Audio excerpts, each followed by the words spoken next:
which led the military to intervene should be avoided.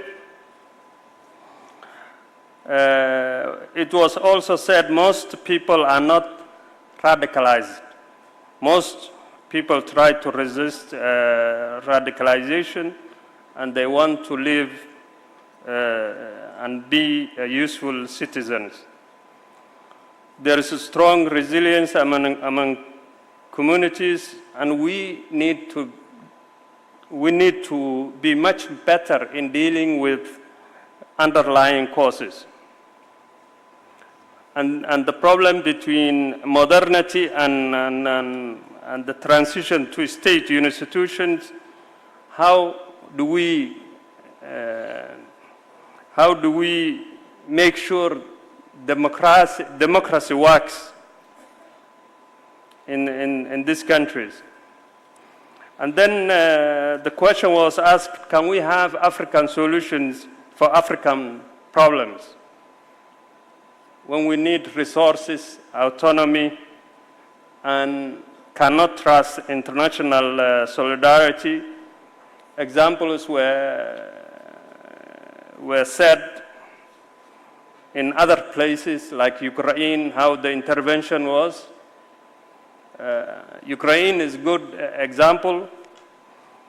The closest and partner of African Union, as mentioned a couple of times, is the European Union.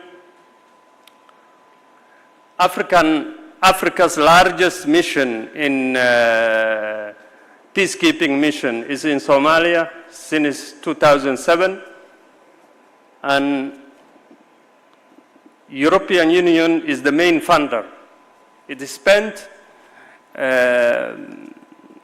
since 2007 up to now less than 3 billion.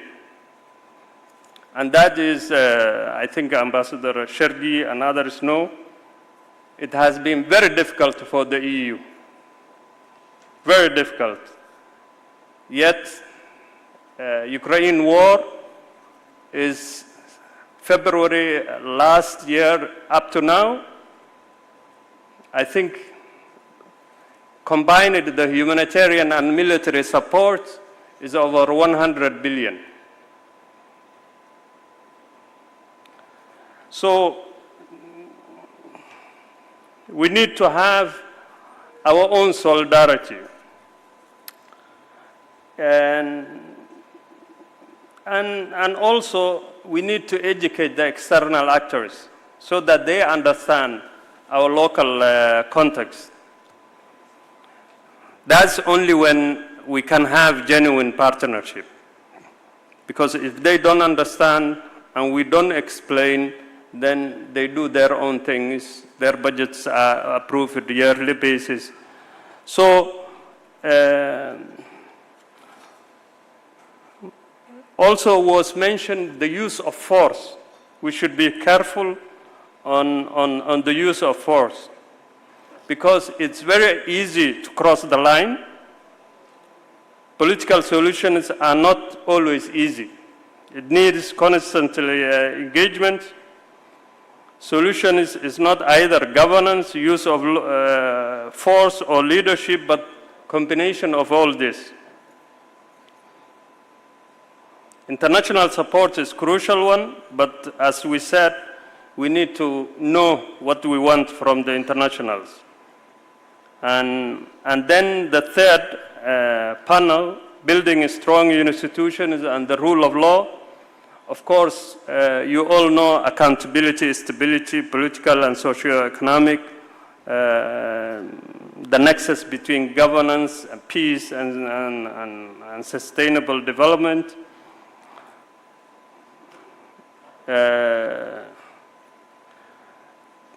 It was also mentioned that countries that are having challenges are repeat offenders, meaning the coup has been persistent. So it's definitely not about one specific entity. The most important factor in building institutions is investing the state capacity and making it priority. Judiciary also was mentioned, and civil society. So to have strong institutions, we need transformational leadership versus transactional leadership. We need to empower our main client, which is the citizen, but also those who we entrust to authority. The state has to be inclusive, participatory, and representative, and youth and women was mentioned. Especially, roles should be given women, young people, and private sector. Democracy will not solve all problems, but we need to respect the institutions, and they have to be anchored at certain principles and standards. All these solutions require time. And it was said the international community is in a hurry. They want the transition to happen quickly. National government, public opinion, also the citizens are in a hurry also. So we may need to manage time. Again, fundamentals were discussed. You know all these fundamentals, the rule of law, separation of powers, respect to the human rights and promotion, being inclusive at the national and local level. And then it said democracy is work in progress. It's not perfect. It takes time. So next panel was panel 4, international and sub-regional organizations and what role they should play in supporting political transitions. We need to dialogue and give everyone the room to participate. The role of the international community and organizations is to accompany the transition and enrich the dialogue. Multilateralism has a key role in facilitating peace and security. Regional integration and cooperation are essential to strengthening solidarity between our countries, but many countries, again, today are killing our solidarity. We need to transform our organizations to promote solidarity, make it inclusive of the youth, and meet the aspiration of our population. Also, the weaknesses of UN Security Council was mentioned. It is incapable of solving a global problem. They are not able to drive consensus, especially on peace and security issues. So we are in a global crisis. Africa should forge at this stage, because when the world is focusing in other areas, then we have opportunity to actually do our own things and focus and even contribute. Regional organizations, our capacity to respond is limited. We tend to apply the same remedy to all issues. The need to be more creative was mentioned. We need to acknowledge that Mali, Niger, and Burkina are facing very difficult situation. African Union and ECOWAS are said to be not responding in a way that is helpful. fear cannot be a policy. We have to be pragmatic. Sanctions are punishing entire populations. Organizations are instrumentalized. We need a new approach to solidarity. Also, it was mentioned non-Africans move more freely in Africa than Africans. I think here, especially the countries in ECOWAS, West Africa, I think they have free movement of people and goods and services, notwithstanding the current issues with those countries mentioned, but they are much better compared to where I come from, especially in the Horn. So we need to have local solutions, and this comes with challenges we mentioned in other panels at the international, local, and national level. Coup d'etats, I think coup countries cannot be said. Maybe coup governments. Are not only repeat offenders, but even the democracy that was there was weak before the coup happened.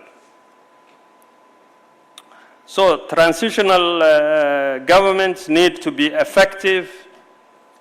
AU, African Union, needs to play a role in helping capacitate in this stage to move from this transition. Togo was asked also to facilitate. Transitional agreements should facilitate transition and democracy. Again, AU RECs all were said to even lack the capacity to address these issues. So we have to build what we have, and emphasis again, women, young people, devolved was discussed. Also the culture to be a basis, and learning, and again, alliances were mentioned, Sahel countries, because they have common problem. The need to have more global response to terrorism, and then partnerships should be win-win. And finally, the final panel of African solutions, mobilizing continental innovation and agility. Peace is not absence of war. Think of Africa's future in 2046. What would Africa look like? Even the metaphor of the Lome was mentioned, where you have a big tree with deep roots.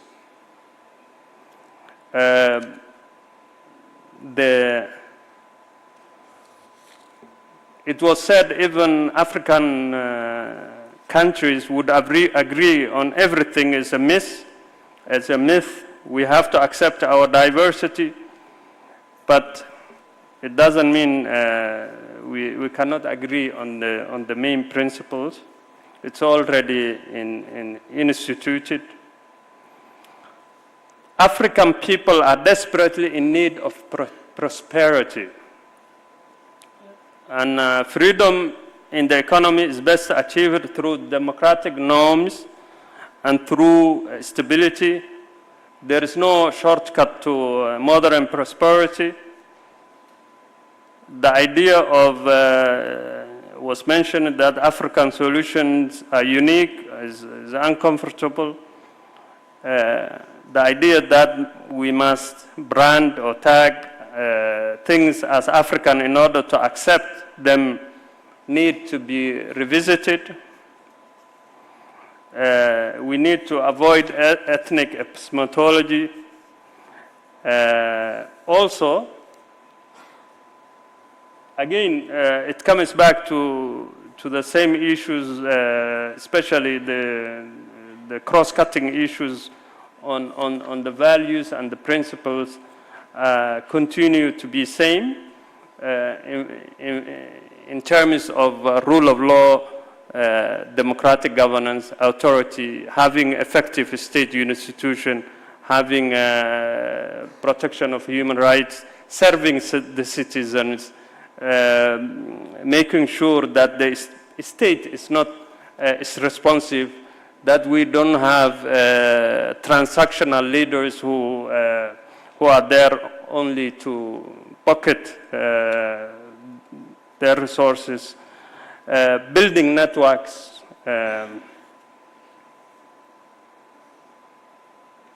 Then someone said, think about resilience. So I try to understand the resilience because there is this Lebanese American who writes about something called anti-fragile. It's beyond resilience. We have been resilient. Africa has been resilient for a long time. And I think corruption has become resilient. So we need to address these issues. The youth in today's world, Africa is a youthful continent, and it should be seen as different. And then they are not threats, so youth are not a problem. Violence of exclusion, young people are not included in the key policies. Think of justice as prevention, not retrospectively as accountability. The need to have social justice. Again, justice, judiciary, independence, the separation of powers have been also mentioned. And we need to mobilize the resources we have in terms of innovation and technology. We cannot develop without coherent macroeconomic and market system. Political systems are weak because the elite do not distribute wealth sufficiently. Now, again, same issues are cross-cutting in terms of education and jobs, creating, removing the obstacles, using technology to accelerate development. Now, finally, I think someone said there has to be early warning. Then Ambassador Shergi responded saying, you know, yes, early warning, but we need also early action. We need to be able to anticipate. And my teacher used to say, you know, there is a difference between teaching and learning. Teaching is you go to school, and I'm not a teacher, so if I make mistakes, so you are excused. Already the teacher expects prescribed answers. He wants you to, he gives you a problem, and he wants you to answer those specific answers he expects. If you don't answer, then you make mistakes. But learning is different. Learning is anticipating and having the creativity, ingenuity, innovating. So in our cases, we are not here to be taught. And you cannot definitely teach leaders who are in power, whether they are military or civilian.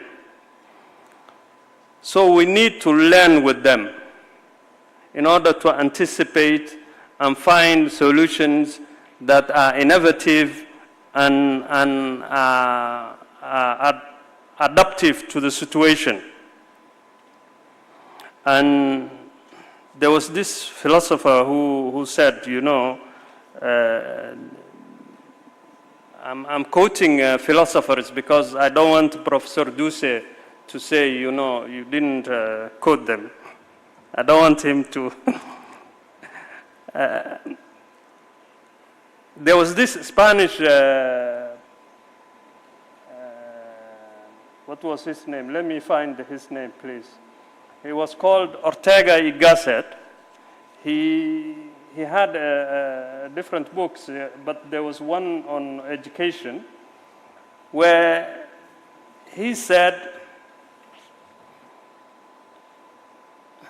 mobilizing ideas is what excites people.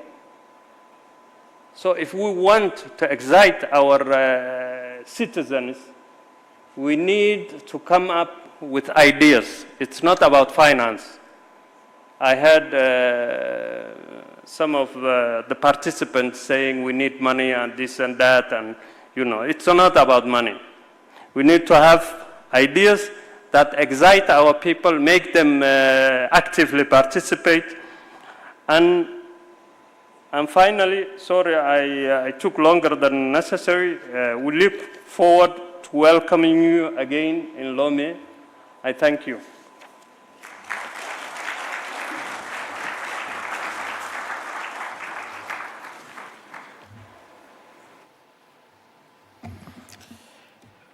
We thank chairperson of this forum for his hard work. Nous remercions le président du forum. Ce n'était pas chose aisée que de résumer ces 3 jours de travaux. Merci pour tout cela. Nous allons poursuivre. Vous me permettrez une petite digression. Quand nous, Africains, sommes sérieux, nous savons réaliser des merveilles.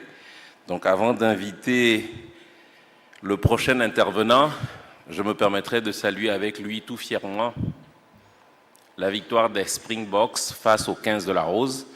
Vous l'aurez compris, en Coupe du Monde de rugby. Juste pour vous dire que la nation arc-en-ciel, lorsqu'elle sait profiter de ses forces, sait faire des choses merveilleuses. Donc hier, les Springboks ont eu raison du 15 de la Rose en demi-finale de la Coupe du Monde de rugby, après avoir eu raison de la France en quart de finale.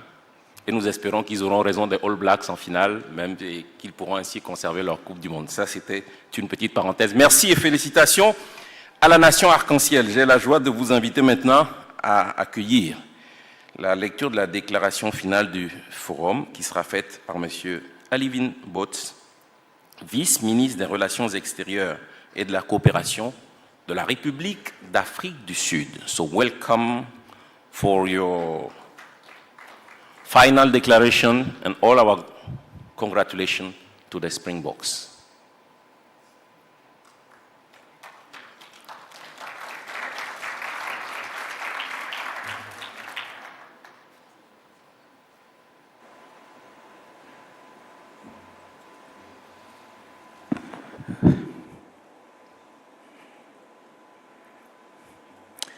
Good afternoon, ladies and gentlemen.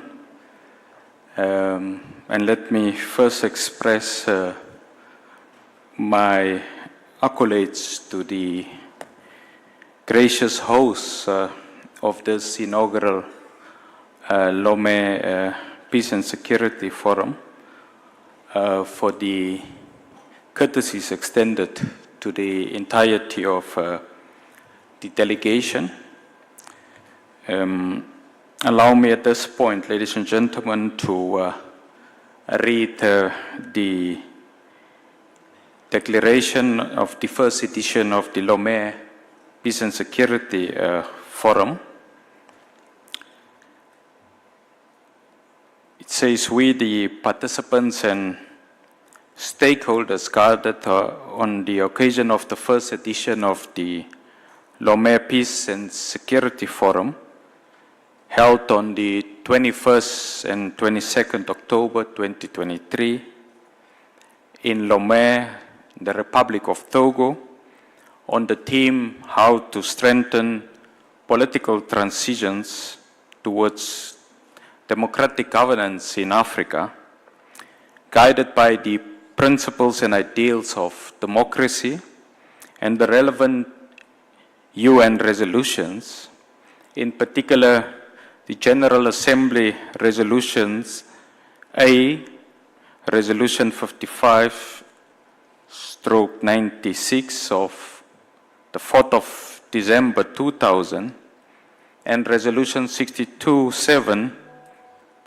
of the 13th of December 2007, and the Human Rights Council resolutions, in particular Resolution 19/36 of the 23rd of March 2012, and Resolution 34/41 of the 24th of March 27, considering the International Covenant on Civil and Political Rights adopted by the United Nations General Assembly on 16th of December 1966, and the Convention on the Elimination of All Forms of Discrimination against Women, adopted on 18th of December 1979, considering the United Nations Secretary General's guidance note on democracy of the 8th September 2009, and the April 2008 guidance note on strengthening the rule of law, considering the Constitutive Act of the African Union adopted in Lomé on the 11th of July 2000, in particular its Articles 3 and 4 on the promotion of democratic principles and institutions, human and people's rights, good governance, popular participation and the rule of law, considering also the African Charter on democracy, elections and governance, adopted in Addis Ababa on the 30th of January 2007, the AU Charter on Human and People's Rights, adopted in Nairobi on 1st June 1981, and Aspiration 3 of the 2063 Agenda adopted in Addis Ababa on 31st January 2015, the Lomé Declaration on Unconstitutional Changes of Government, adopted on July 12, 2000, and the Declaration on Terrorism and Unconstitutional Changes of Government, adopted on the 28th of May 2022 in Malabo, bearing in mind the protocol on the establishment of the Peace and Security Council of the AU, the various communiques of its meetings of this council on transitions in Africa, in particular communique of the PSC 115/2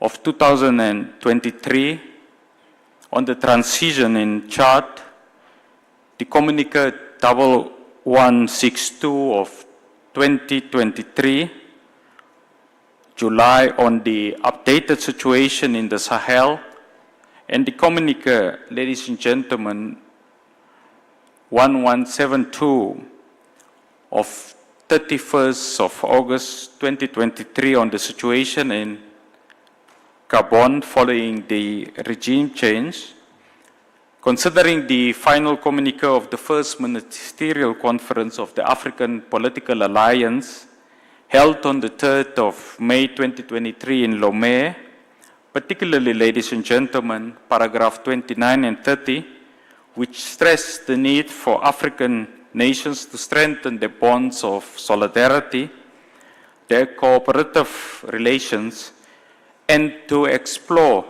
indigenous ways of financing the fight against terrorism, which constitute a real danger for democracy on the continent. Being concerned about the state of democracy and good governance in Africa, despite the progress made over the last 3 decades on the continent in improving governance and in the conduct of public affairs, concerned also, ladies and gentlemen, by the threats facing democracies both under construction and the more established, noting with concern that the disconnect between the promises of democracy and the reality of governance in Africa creates and reinforces the skepticism of the people towards democracy that must be perceived as a process, an unfinished and unperfectible project, and not as an achievement.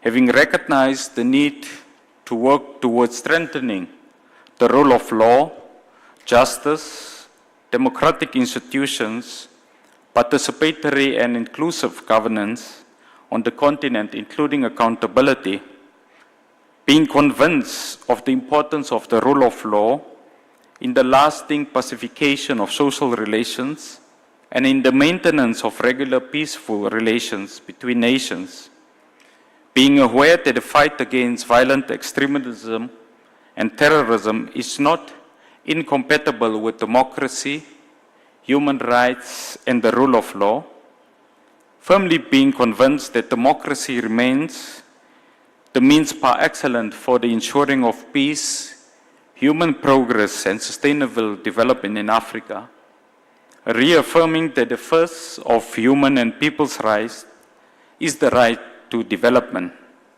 bearing in mind the hazards, uncertainties, and unpredictable situations of political transitions, whilst being convinced that these could also constitute an opportunity for profound structural transformation for the countries concerned and their populations. Considering the dual challenge of breaking with unconstitutional changes of government on the one hand and making political transitions opportunities for strengthening democracy, the building of state resilience, the strengthening of the rule of law on the other hand. Being aware of the need to pursue political transitions and adapt it to the nature of the challenges, and thus taking into account the deep and endogenous spirits of our societies in order to better adapt the instruments and tools of governance at all organizational levels, sub-regional, regional, and international. Being convinced that the strengthening of transitions towards democratic governance depends strongly on the adherence of transitional governments to the principles and ideals of democracy, the adoption and implementation of essential and indispensable reforms, having noted the need to maintain a constructive dialogue with countries in political transitions, and to accompany them in order to support the consolidation of democracy and beyond that, the democratization movement in Africa, oriented towards the building of open societies, pluralistic, tolerant, free, and based on law and strong institutions, welcoming the relevance and timelessness of the theme of the first edition of the Lome Peace and Security Forum, which reflects Togo's interest in the issues of strengthening democratic governance, peace and security in Africa, and Togo's ability to think outside of the box and put on its agenda matters of continental issues that determine Africa's present and future in a changing international context. We declare, therefore, ladies and gentlemen, as follows. Political transitions must be guided by the main objectives of strengthening democratic governance, strengthening the resilience of the state, institutions, and the rule of law, in an environment characterized by the emergence of new security challenges and the resurgence of unconstitutional changes of government, where it is essential to promote African expertise in the search for solutions to African problems. We therefore invite, ladies and gentlemen, governments of countries in transitions to resolutely direct their actions and the conduct of processes towards the consolidation of democratic governance. We call for political transitions which must serve as opportunities to effect change, bold reforms, and profound social political transformations that are more inclusive and participatory. We further call on countries in transition to work towards a constitutional framework that ensure the balance of powers and fundamental freedoms, respect for human rights, and the promotion of a more equitable society and the well-being of citizens. We invite us to go beyond the pure formal approaches of political transitions to make them more real opportunities for rebuilding and consolidating of democratic gains by taking into account local specialities. Ladies and gentlemen, as we conclude the declaration, we further wish to emphasize, ladies and gentlemen, that we welcome the creation of the Lome Peace and Security Forum, which aims to be a permanent platform for dialogue, mediation, facilitation, negotiations, peace and security in Africa. We therefore call for the immediate ceasefire in Sudan, an end to the activities of armed groups in the east of the DRC, dialogue amongst Libyans for the rapid organization of elections and support for the fight against terrorism in the Sahel, Somalia, and northern Mozambique. And we urge armed groups in the north of the Republic of Mali, the Central African Republic, and Chad to join or reintegrate into peace processes in these three countries. We wish to underscore the need for sub-regional, regional, and international organizations to further strengthen their commitment to preventative diplomacy in order to prevent conflicts and crises, and to facilitate peace talks, support the peaceful and diplomatic resolutions of disputes on the continent. We encourage the African elites to develop solutions adapted to the specific needs of Africa. We remain confident that the current renewed interest in Pan-Africanism in Africa and amongst the African diaspora and the effectiveness of the ACFTA will enable Africa to improve its representativity in global governance and its share in global trade. And we welcome the launch by Togo on the 3rd of May 2023 of the African Political Alliance, whose first edition of the Lome Peace and Security Forum is its flagship activity and the projected plan to organize the 9th Pan-African Congress that will take place in Lome in 2024, co-organized by Togo and the AU on the theme Renewal of Pan-Africanism and the Role of Africa in the Reform of Multilateral Institutions, mobilizing resources and reinventing oneself to act. Ladies and gentlemen, we add our voice to that of Togo to thank all the actors and partners who supported in various ways the organization of the first edition of the Lome Peace and Security Forum, done in Lome 22 of October 2023. Merci beaucoup, thank you very much, Nkosi Kakulo.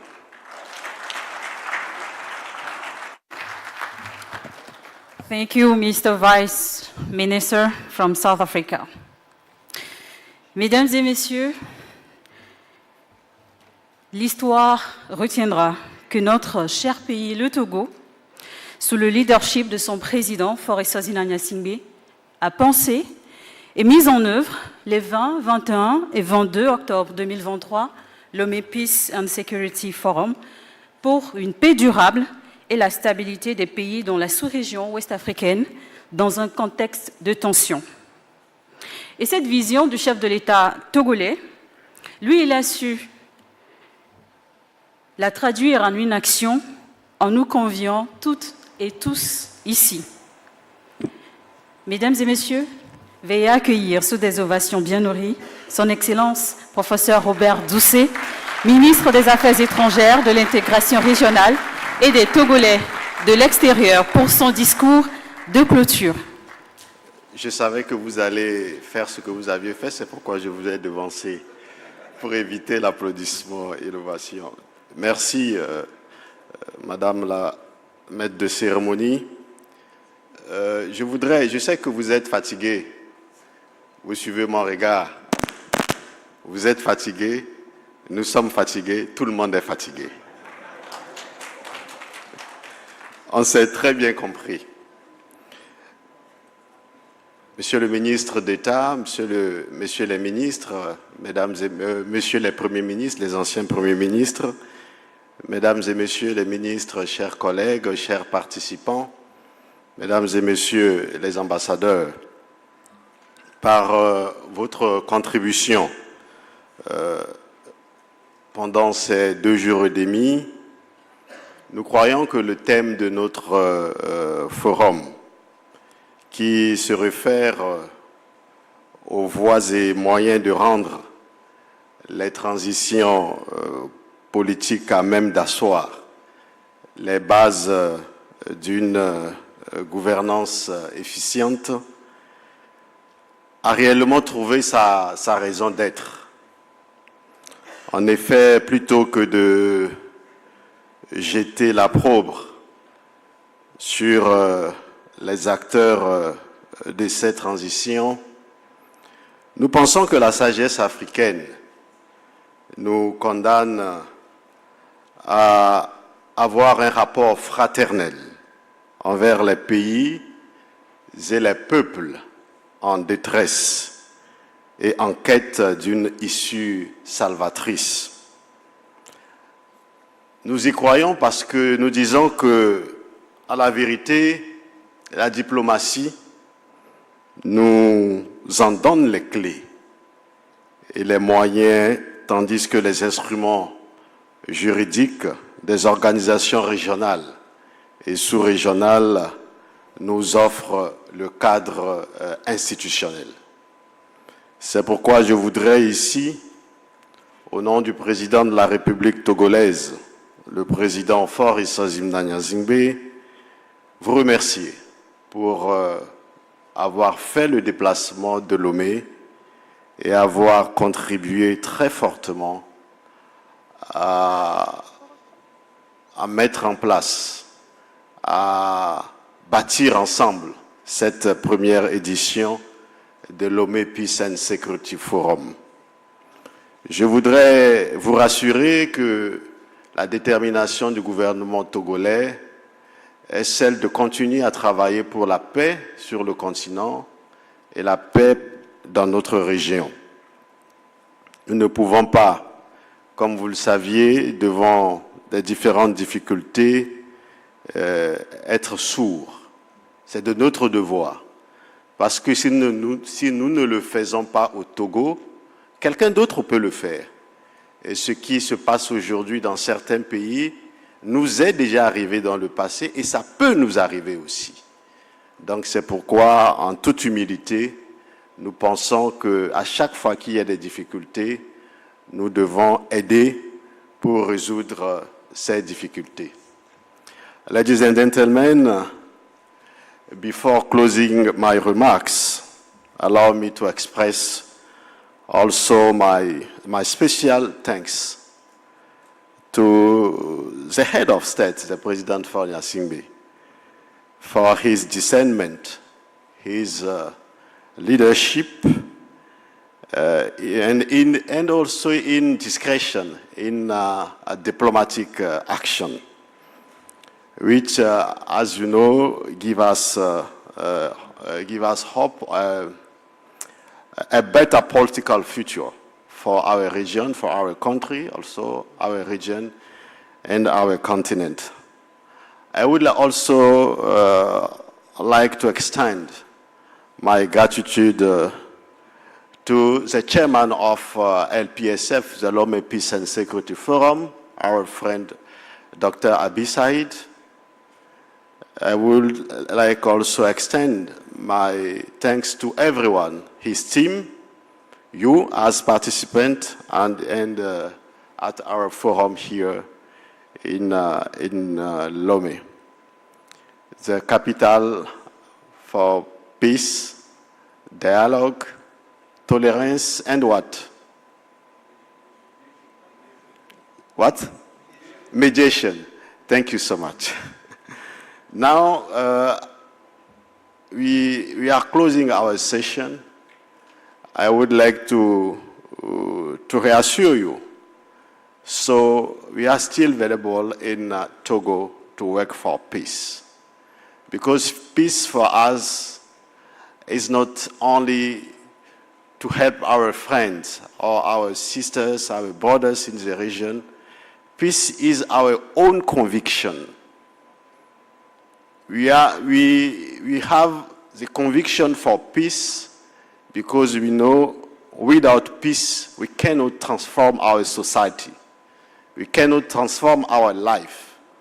So we say to work for peace, to make peace between us is a first priority for the people of Togo, for you also, and for everyone here.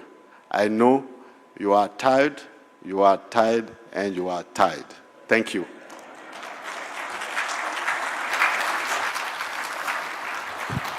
On a compris que Monsieur le ministre persiste et signe. Ça lui ressemble bien. Merci donc à vous toutes et à vous tous. Rome ne s'est pas construite en un jour. L'Afrique non plus ne peut pas se construire en un jour. Il nous faut du temps, comme disait hier le professeur Kanté, comme l'ont dit tous les intervenants qui ont montré beaucoup de pragmatisme, beaucoup de réalisme. Nous vous souhaitons donc le meilleur. La déclaration finale peut être téléchargée sur le site de LPSF. Merci à vous tous et à vous toutes. Lomé, capitale de la paix, de la médiation, du dialogue et de la tolérance, est heureux de vous avoir accueillis et vous souhaite le meilleur. Nous pourrons bâtir l'Afrique en y mettant tous un peu de bonne volonté. Nous vous souhaitons le meilleur et que Dieu nous fasse la faveur de rentrer chez vous en toute sécurité. We wish you, all of you, to go back home safe. Thank you so much.